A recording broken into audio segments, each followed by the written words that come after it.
It's been about 5 months since I posted a video about this. Destroyed a phone that I lost a ton of footage on and just kind of forgot about it. Not the project, but recording. So let's talk more turbo. My T25, I got a rebuild kit for. Put that in. Built my exhaust dump, which I love it. I'm cheap, so I just use straight pipe and pie cut a lot. There's a guy out there, his name's Justin. He runs a series called the Fabrication Series. He has great videos on how to pie cut, how to figure out your angles and radiuses, and pretty much anything that you need to do stuff for matching it up or for custom angles or tighter bends. Really, really talented welder. Him in his beginning stages is probably better than I'll ever be in my entire life, and I'm okay with that. Let's see what we got here. I got a transmission cooler off of my buddy's drag car, and I'm converting it to an oil cooler. It's came with a fan. I did a bit of work for him. He did a little tradesies for me.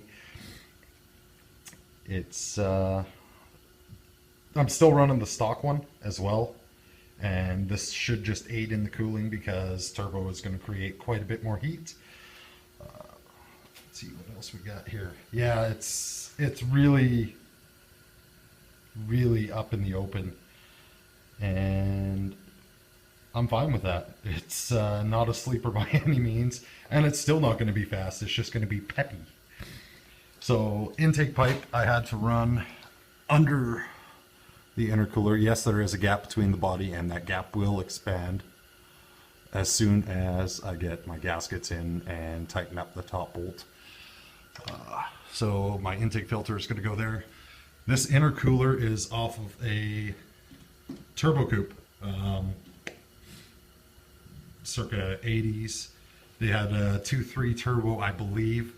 I cut off the bottom flange and did a piece of 2.5-inch aluminum pipe just so I could weld some flat bar in there. Yeah, my welds could be better, and again, don't care. Use step down silicone couplers on them, T-bolt clamps. Eventually I'll do a price list and figure out how much all this cost me, which I'm really actually kind of cringing at already. The AM fittings alone, I bet you I'm close to $1,000 on this thing, if not more. I went out and got an AEM wideband Yukl sensor kit just so I can monitor air-fuel ratio. Threw it in the dump pipe. It has just enough length to reach the dash. I think it's a 8-foot electrics or 10-foot.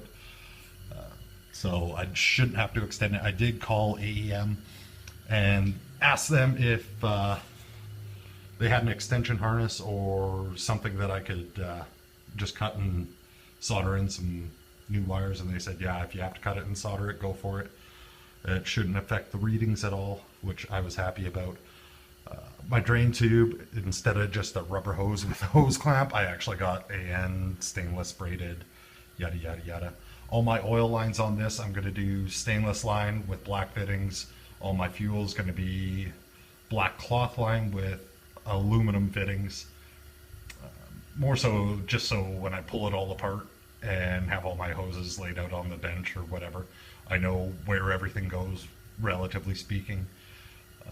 I'm going to do another video on the entire fuel system on this thing, because the fuel system, I did a lot of research and kind of figured out what I want for a fuel system, so I can grow a little, and hopefully it all works out.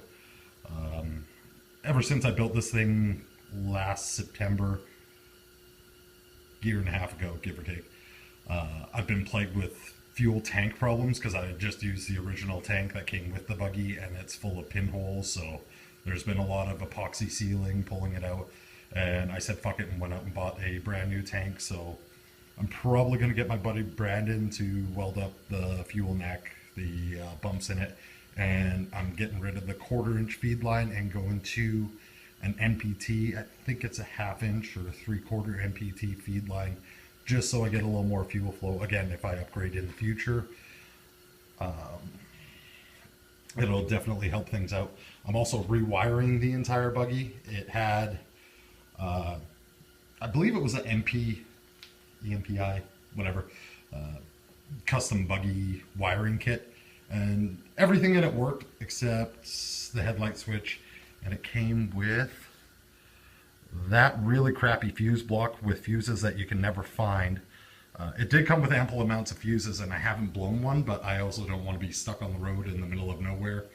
So I'm swapping everything out to blade style terminals, proper relays, not that they were improper before, but distribution block. I'm a big fan of doing electrical correctly so you can diagnose it later on down the road, and that was my whole plan in that. So my shop is an absolute disaster. That's kind of just how I work. And yeah, there's a ton of little brackets.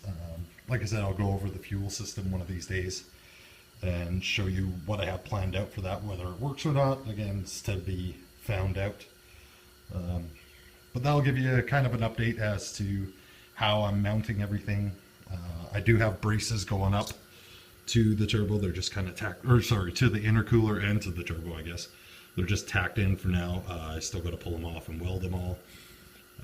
I'm also doing, my coil was originally mounted down beside the alternator there, and I found when I ran it in 30-degree plus stays, it overheated and didn't want to start till I cooled it down. So I'm probably going to move it up into this region here, get a little airflow over it, and hopefully it doesn't cook up. I do have a kind of a overkill ignition system planned for this. It's not going to be cheap, and yeah, that's going to suck the bank account. But yeah, so update video, there you go. Buggy coming along-ish. If you have any questions, throw them in the comments. That's about all I got. So yeah, have a great day.